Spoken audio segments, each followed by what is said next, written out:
Ako hindi ko siya masyadong kailangan. Kailangan ko yung assistant ko talaga. Oo, dalawa kayo.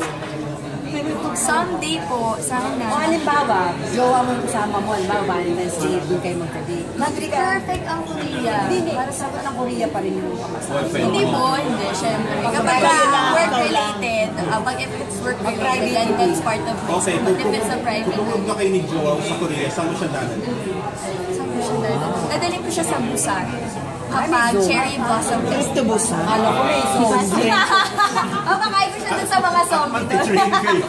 Oo, mag-train kami. May zombie. Papakain niya sa kanya Korean? Samgyeopsal. Hindi samgyeopsal. Yung samgyeop po, yun po yung beef. Kasi yung samgyeopsal is pork. Yung samgyeop, it's yun yung beef. Nila doon, sobrang lambot. Tapos ang juicy. Kahit hindi siya season, ang sarap-sarap. Ano naman gusto mo pakain sa inyo? May Korea ka. Tteokbokki. Kimchi. Street food po yung tteokbokki. It's a spicy rice cake. Delisyoso. Ay, Romel, bakit? Ay, kahit nagtanong niya, hindi naman ako. Nasa kainan kasi topic mo. Nag-trending sa IG yung ano niya ni Barbie. I mean, yung mga sexy ano niya sa... Sexy photos? Oo. So ano ba ano yung ginagawa mong toning? Kasi wala nga, kain ako ng kain. Talaga?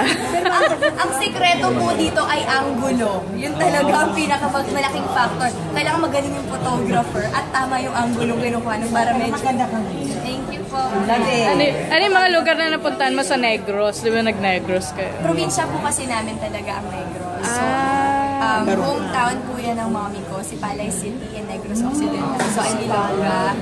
Yes, and never pa ako nakapuntang Boracay, never pa ako nagpapalawan. Kasi every time that I get the chance to go to the beach, I go to my mom's hometown. That's the only place I want to go. Never ka sa mga ano sa Pilipinas, pero nakapag-Muro, nag-shooting ka rin sa Morocco. Shooting ako sa Morocco, sa Korea. Ano movie siya doon?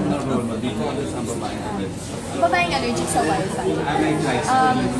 Dito po kasi, actually magkaiba eh. Dito kasi parang family, dun kasi sa wifi, ang main problem ko dun is yung health problem ko, which is, yun nga, meron ako EHS syndrome na allergic ako sa anything that emits radiation and everything.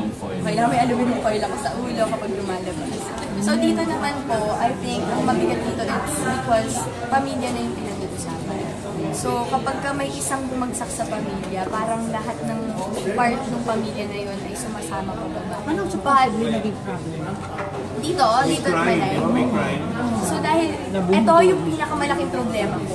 Yung tatay ko, naka-hit and run. Tapos yung boyfriend ko, policeman. So, dilemma.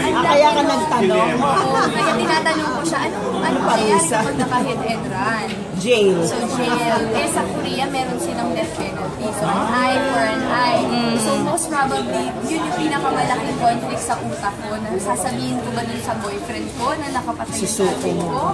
Or will I, like, hold yung family namin yung para maitawid yung problema nito? Ikaw nag-iipin. Yun yung magiging medyo nakakapangakon ka. In real life, oh my gosh, ang hirap nung tanong. Kasi ako, family person. So, whatever happens, I am with my family. Kaso pero, hirap. Actually, kung ako